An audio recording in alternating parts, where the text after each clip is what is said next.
Welcome to my channel. இது போன்ற சுவாரஸ்யமான சம்பவங்களை தெரிந்து கொள்ள மறக்காம நம்மளுடைய சேனலை சப்ஸ்கிரைப் பண்ணி வச்சுக்கோங்க. மாமா இதுக்கு மேல என்னால தாங்க முடியாது. ரொம்ப கஷ்டமா இருக்குது. என்னுடைய மாமா ஏதோ ஒரு வீடியோவை காட்டுவதாக சொல்லி, இரவு நேரத்தில் அவருடைய அறைக்கு அழைத்துச் சென்றார். அதற்கு பின்பு என்னை படுக்க வைத்து என்னுடைய பெயர் கயல்வி. எனக்கு 18 வயதிற்கு மேலாகிறது. நான் இப்போது 12ஆம் வகுப்பு படித்து முடித்துள்ளேன். எனக்கு படிப்பு மேல் மிகுந்த ஆர்வம் இருந்தது.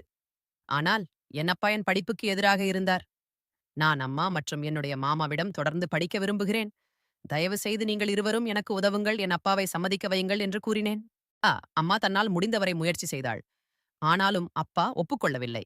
ஏனென்றால் இன்றைய காலத்தில் கல்லூரிகளில் படிப்பை விட காதல்தான் அதிகமாக நடக்கிறது என்று அவரே கூறினார். அப்போது என் மாமா அப்பாவுக்கு புரிய வைத்து, நான் அப்படி எதுவும் செய்ய மாட்டேன், படிப்பில் மட்டுமே கவனம் செலுத்துவேன் என்று எனக்கு உத்தரவாதம் அளித்தார். அதற்கு பின்தான் என் அப்பா நான் கல்லூரிக்கு செல்ல சம்மதித்தார். கயல்வெளியின் பொறுப்பு இன்று முதல் உன்னுடையது என்று மாமாவிடம் கூறினார். அவள் ஏதாவது தவறான காரியம் செய்தால், இந்த வீடு மற்றும் குடும்பத்திற்கு கலக்கம் ஏற்பட்டால், கயல்வெளி மட்டுமல்ல நீயும் பாதிக்கப்படுவாய் என்று கூறினார். அதற்கு மாமாவோ, நீ கவலைப்பட வேண்டாம், நான் கயல்வெளியின் ஒவ்வொரு செயலையும் கண்காணிப்பேன் என்று அப்பாவிடம் கூறினார். மாமாவின் மனதில் என்ன இருக்கிறது, அவர் ஏன் எனக்கு இவ்வளவு ஆதரவு தருகிறார் என்று அப்போது எனக்கு தெரியவில்லை. ஆனால் வேடிக்கையான விஷயம் என்னவென்றால், என் மாமாவுடனான நட்பு இவ்வளவு தூரம் செல்லும் என்று நான் ஒருபோதும் நினைத்ததில்லை. பிறகு சில நாட்களில் மாமா என்னுடன் வந்து என் கல்லூரியில் சேர்க்கை பெற்றுக் கொடுத்தார். முதலில் நான் முழு மனதுடன் படிக்க ஆரம்பித்தேன். கல்லூரியில் யாருடனும் அதிகம் பழகவில்லை. கல்லூரியில் என்ன நடந்தாலும் நான் வீட்டிற்கு வந்து இரவில் மாமாவிடம் கூறுவேன். மாமாவும் என்னுடன் மிகவும் நெருக்கமாக பழகி வந்தார். ஆனால் அவர் சில நேரங்களில் என்னை விசித்திரமான கண்களால் பார்ப்பது போல் எனக்கு தோன்றியது. ஏனென்றால் என் அத்தை கிராமத்தில் வசித்து வந்தார். மாமா வேலை காரணமாக எங்கள் வீட்டிலேயே தங்கினார். பிறகு கல்லூரியில் எனக்கு ஒரு பெண்ணுடன் நட்பு ஏற்பட்டது. அவளுடன் நட்பு கொண்ட பிறகுதான் என் வாழ்க்கை மாறத் தொடங்கியது. ஏனென்றால் அவளுக்கு நிச்சயதார்த்தம் முடிந்துவிட்டது என்று அந்த தோழி எனக்கு கூறினாள். ஒரு நாள் அவள் தன் வருங்கால கணவரை எனக்கு அறிமுகப்படுத்தினாள். எங்களுக்கு திருமணம் நிச்சயிக்கப்பட்டு விட்டதால் நாங்கள் இருவரும் அனைத்து எல்லைகளையும் தாண்டிவிட்டோம். எங்களுக்குள் எல்லாம் முடிந்துவிட்டது என்றும், இப்போது எங்களுக்குள் எந்த திரையும் இல்லை என்றும் என் தோழி என்னிடம் கூறினாள். அவள் அப்படி சொன்னதும் எனக்கும் சில விஷயங்களைப் பற்றி தெரிந்து கொள்ள ஆர்வமாக இருந்தது. அதன் பிறகு நான் தெரிந்து கொள்ளக்கூடாத விஷயங்களையெல்லாம் என் தோழியுடன் தெரிந்து கொள்ள முயற்சி செய்தேன். காரணம், என் வயதும் அப்படி இருந்தது. அப்படி இந்த விஷயங்களைப் பற்றி அறிந்த பிறகு நான் எளிதில் தவறான பாதைக்கு சென்று விடுவேன் என்று எனக்கும் எட்டியது. கடைசியில் அது போலவே நடந்தது. அந்த விஷயங்களில் எனக்கும் ஆர்வம் வர ஆரம்பித்தது. எனக்கு எந்த பையனுடனும் நட்பு இல்லை. அதனால் நான் அப்படி யோசிக்கும் போதெல்லாம் என் மாமாதான் என் மனதில் தோன்றுவார். பிறகு நான் என் மனதை உதறிவிட்டு, கயல்வெளி, இதெல்லாம் நீ என்ன முட்டாள்தனமான விஷயங்களை யோசிக்கிறாய்? அவர் உன் மாமா என்று எனக்கு நானே சொல்லிக் கொள்வேன். ஆனால் மாமாவின் பேச்சும் அவரது அணுகுமுறையும் என் எண்ணங்களை மேலும் ஊக்குவித்தனர். ஆனால் மாமாவின் மனதில் உள்ள விஷயங்களை என்னால் இன்னும் தெரிந்து கொள்ள முடியவில்லை. சில சமயங்களில் அவரும் என்னைப் பற்றி இப்படியே யோசிப்பதாக எனக்கும் தோன்றும். ஆனால் சில நேரங்களில் அவரது அணுகுமுறை என்னிடம் மிகவும் கடுமையானதாக இருக்கும். மேலும் உன் அப்பா எவ்வளவு கண்டிப்பானவர். நீ ஏதாவது தவறு செய்தால் உன்னை மட்டுமல்ல, என்னையும் மோசமாக நடத்துவார் என்று அவர் எனக்கு அடிக்கடி நினைவூட்டுவார். அவரது வார்த்தைகளை கேட்டு நான் என்னை கட்டுப்படுத்திக் கொள்வேன். ஆனால் இளமை குருடானது என்று சொல்வார்கள். இளமை என்பது குளிர்காலத்தில் நெருப்பு எரிவது போன்றது. கைகளை சூடாக்கிக் கொள்ளலாம் என்று நினைத்தேன். ஆனால் கல்லூரிக்கு சென்றதும் அங்கேயே அதே மாதிரியான விஷயங்களை கேட்க வேண்டியிருந்தது. பிறகு கல்லூரியிலிருந்து வீட்டிற்கு வந்து என் நண்பர்கள் சொன்ன விஷயங்களை பற்றி யோசிக்க ஆரம்பித்தேன். அன்று என் மாமா வேலையிலிருந்து வீட்டிற்கு வந்து உட்கார்ந்து கொண்டு, கயல்விழி, என்னை இவ்வளவு ஆழமாக யோசித்துக் கொண்டிருக்கிறாய் என்று கேட்டார். அப்ப நான் ஒரு விதமான பாவனையோட மாமாவை பார்த்து, மாமா, என் தோழி இன்று என்ன சொன்னால் தெரியுமா என்று கேட்டேன். ஒவ்வொரு முறையும் நான் என் மனதில் உள்ள விஷயங்களை மாமாவிடம் பகிர்ந்து கொள்வேன். சிறு வயதிலிருந்தே எனக்கு இந்த பழக்கம் இருந்தது. எந்த மாதிரியான விஷயங்களாக இருந்தாலும் நான் என் மாமாவிடம் கூறுவேன். மாமாவும் என்னை மேலும் கீழும் பார்த்து கொண்டு, சொல், உன் தோழி உன்னிடம் என்ன சொன்னாள் என்று கேட்டார். இணையத்தில் பலவிதமான வீடியோக்கள் உள்ளன.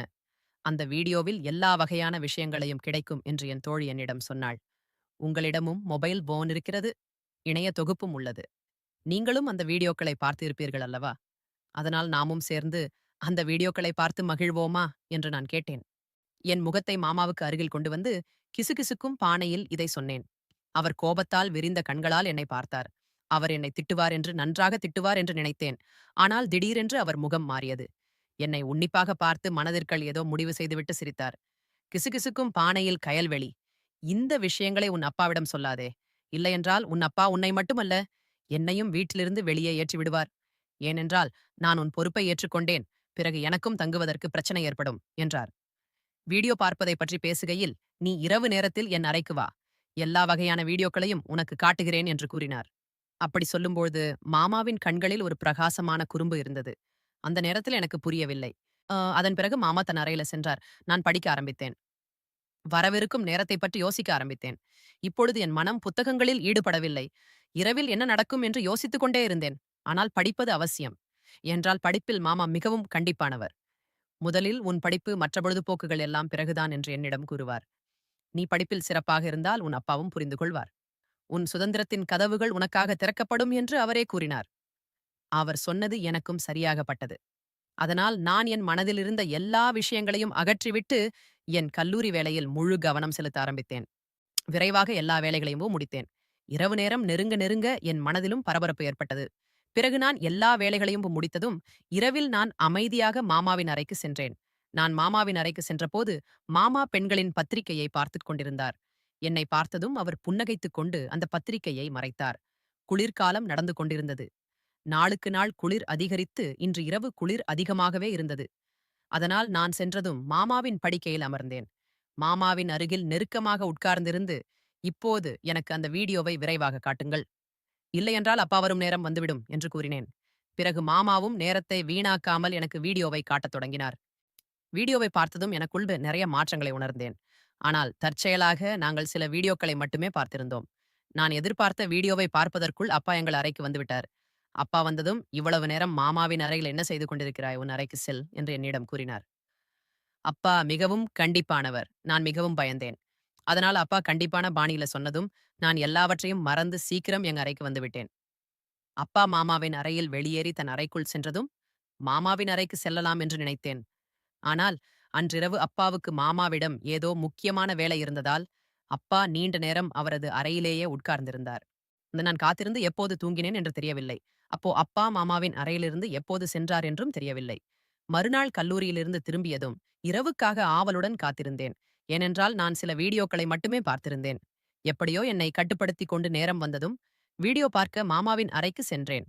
ஆனால் நான் என் அலுவலக வேலை முடித்துவிட்டு வருகிறேன் என்று சிறிது நேரம் கழித்து, "என் அறைக்கு வா, நான் உனக்கு வீடியோ காட்டுகிறேன்" என்றார் மாமா. நான் காலையிலிருந்து வீடியோ பார்க்க ஆவலாக இருந்ததால் மாமா மீது கொஞ்சம் கோபப்பட்டும் உட்கார்ந்திருந்தேன். என் மொபைலில் இணைய தொகுப்பு இருந்தது. அப்போது என் இணையத்திற்கு ஒரு புதிய எண்ணிலிருந்து செய்தி வந்தது. அவர் அனுப்பிய புகைப்படத்தை பார்த்து என் கண்கள் விரிந்தன. நான் இன்னும் புகைப்படத்தை பார்த்துக் கொண்டிருக்கும் போதே அந்த நபரிடமிருந்து செய்திகள் வரத் தொடங்கின. அவர் என்னிடம் மிகவும் பாசமாக உரையாடிக் கொண்டிருந்தார். நான் ஏற்கனவே ஆவலாக இருந்ததால் நானும் அதே பாணியில் பதிலளிக்க ஆரம்பித்தேன். பிறகு இந்த விஷயத்தை மாமாவிடம் சொல்ல வேண்டும் என்றும் நினைத்தேன். நான் உடனடியாக மாமாவின் அறைக்கு வந்தேன். ஆனால் அவரது அறைக்கதவு பூட்டியிருந்தது. அதனால் நான் என் அறைக்கு திரும்பி வந்து அந்த தெரியாத பையனுடன் பேசிக் கொண்டிருந்தேன். நான் மொபைலில் செய்தியில் பேசிக் கொண்டிருந்தபோது, நான் உன்னை பார்க்க விரும்புகிறேன் என்று அவனிடம் சொல்லி வீடியோ அழைப்பில் பேச சொன்னேன். ஆனால் அந்த பையன் மறுத்துவிட்டான். இரவு நேரத்தில் நான் என் அறையிலிருந்து வெளியே வந்தபோது என் பார்வை மாமா மீது விழுந்தது.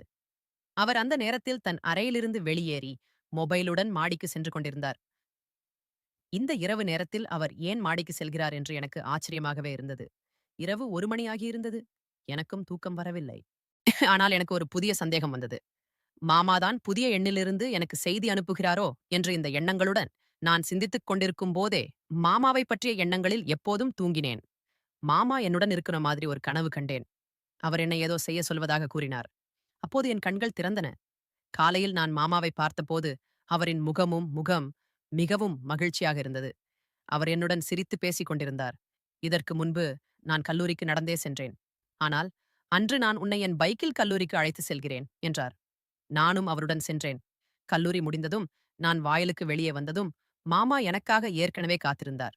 இன்று நான் மிகவும் சோகமாக இருந்தேன். ஏனென்றால் என் தோழி என்னிடம் கோபமாக இருந்தாள். எங்கள் இருவருக்கும் இடையே சண்டை நடந்ததால் வழியில் என் சோகத்திற்கான காரணத்தை மாமா கேட்டார். என் தோழியுடன் சண்டை நடந்ததாகவும் என் மனம் மிகவும் வருத்தமாக இருப்பதாகவும் சொன்னேன். அப்போது மாமா, "உன் மனதை நான் சரி செய்கிறேன்" என்றார்.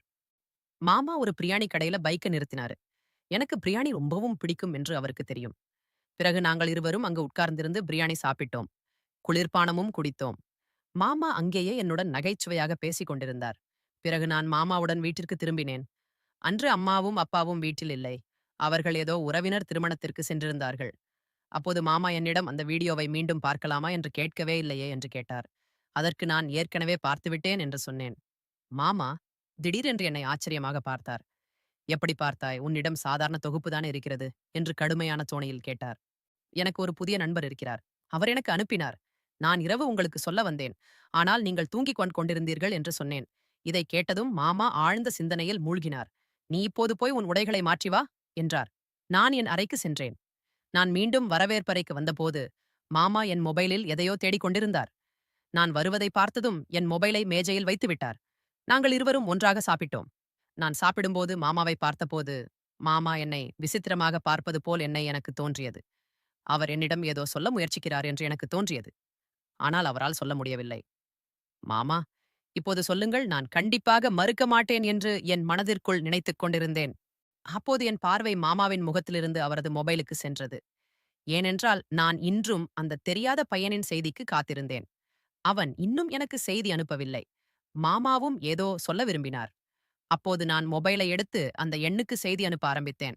ஆனால் என் மாமா என் கையில் இருந்த மொபைலை பறத்தார். அவருக்கு பொறாமை ஏற்பட்டிருக்கலாம் என்று நினைத்தேன்.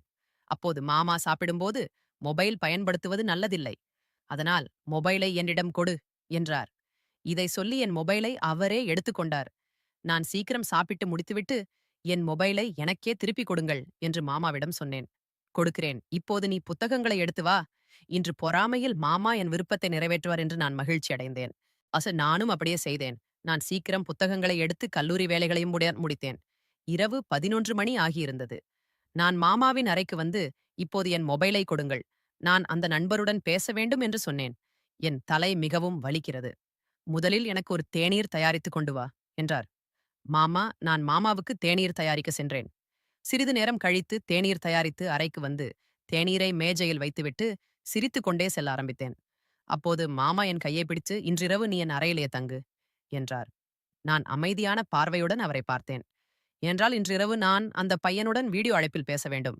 நான் வேண்டுமென்றே மாமாவை திரும்ப சொல்லும் விதமாக என் அறைக்கு செல்கிறேன் என்று சொல்லி என் கையை அவரிடமிருந்து விடுவித்து அறைக்கு வெளியே செல்ல ஆரம்பித்தேன். ஆனால் மாமா என்னை போக விடாமல் தடுத்து, நான் சொன்னதை மட்டும் செய் என்று அவர் கடுமையான தோணியில் சொன்னார். என்னை அவரது படுக்கையில் படுக்க வைத்தார். நானும் பயத்தில் படுத்துவிட்டேன். பிறகு இரவு முழுவதும் மாமா என்னுடன் செய்ததை நான் கனவிலும் நினைத்து பார்த்திருக்க மாட்டேன். அவர் நீண்ட நேரம் என் மொபைலை பயன்படுத்திக் கொண்டே என்னையும் தூங்கவிடவில்லை. இரவு 12 மணிக்கு உனக்கு அந்த பையன் யார் என்று பார்க்க வேண்டுமா? யார் உனக்கு வீடியோ அழைப்பும் புகைப்படமும் அனுப்புகிறார் என்று தெரியணுமா என்று கேட்டார். மாமாவின் பேச்சைக் கேட்டதும் நானும் மகிழ்ச்சியடைந்து ஆம், பார்க்க வேண்டும் என்று சொன்னேன். மாமா என் மொபைலை என் கையில் கொடுத்து இதை பார் என்றார். அந்த புகைப்படத்தை பார்த்ததும் எனக்கு அதிர்ச்சியாக இருந்தது. ஏனென்றால் அந்த பையன் என் தோழியை நிச்சயதார்த்தம் செய்தவன். நான் சோகம் நிறைந்த கண்களுடன் அதிர்ச்சியாகி மாமாவை பார்த்தேன். என் கண்களிலிருந்து கண்ணீர் வந்தது. பிறகு மாமா பேச ஆரம்பித்தார். நீ இந்த பையனை பற்றி என்னிடம் சொன்னபோது யாரோ உன்னை முட்டாளாக்க நினைக்கிறார்கள் என்று புரிந்தது. அதனால் உன் மொபைலிலிருந்து அந்த எண்ணை எடுத்து இந்த பையனுடன் நான் பேச ஆரம்பித்தேன். அவன் உன் புகைப்படத்தை சமூக ஊடகங்களில் போடப் போகிறான். நான் அவனை பயம்புறுத்தாமல் மிரட்டாமல் இருந்திருந்தால் நீ அழிந்து போயிருப்பாய். குடும்பத்தின் மரியாதையும் கெட்டுப் போயிருக்கும். அதனால் உன் அப்பாவுக்கும் நம் குடும்பமும் என்ன செய்திருப்போம் என்பது வேறு விஷயம். மகளே, இது ஒரு நல்ல நல்ல விஷயங்களை கற்றுக்கொள்ளும் வயது. இது போன்ற கேவலமான விஷயங்களிலிருந்து உன்னை நீயே காப்பாற்றிக் கொள்ள வேண்டும். நீ என்னிடம் இப்படி பேசும்போது உன்னுடைய குழந்தைத்தனம் மற்றும் நகைச்சுவை என்று நினைத்து அவற்றை நான் தவிர்த்து விட்டேன். ஆனால் உனக்கு தவிர்ப்பதற்கு பதிலாக எப்படியாவது புரிய வைக்க வேண்டும் என்று நான் நினைத்தேன். அதனால்தான் ரிஷா, நான் உன்னிடம் கடுமையாக பேசுவதற்கு பதிலாக உன்னிடம் நட்பு கொண்டேன். அந்த நேரத்தில் நான் உன்னிடம் கடுமையான வார்த்தைகளில் விளக்கம் முயற்சி செய்திருந்தால் நீ புரிந்து கொள்வதற்கு பதிலாக கோபமடைந்திருப்பாய். பிறகு நீ என்னிடம் எல்லா விஷயங்களையும் பகிர்ந்து கொள்ளாமல் என்னிடமிருந்து விலகி மற்றவர்களின் வலையில் விழுந்திருப்பாய் என்றார். மாமாவின் பேச்சைக் கேட்டு நான் கதறி அழுதேன். அவர் எனக்கு ஆறுதல் கூறி அமைதிப்படுத்தி, படிப்பில் சிறந்து விளங்கும் பெண்களுடன் மட்டுமே கல்லூரியில் நட்பு கொள்ளும்படி அறிவுறுத்தினார். கெட்ட விஷயங்களில் ஈடுபடும் பெண்களுடன் விலகியிரு என்றார். நான் இனிமேல் என் படிப்பில் மட்டுமே கவனம் செலுத்துவேன் என்று மாமாவிடம் சொன்னேன்.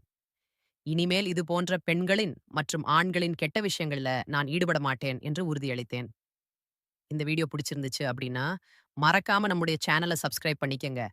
இத பத்தி உங்களுடைய கருத்துக்கள கீழ இருக்கிற கமெண்ட் செக்ஷன்ல கண்டிப்பா சொல்லுங்க.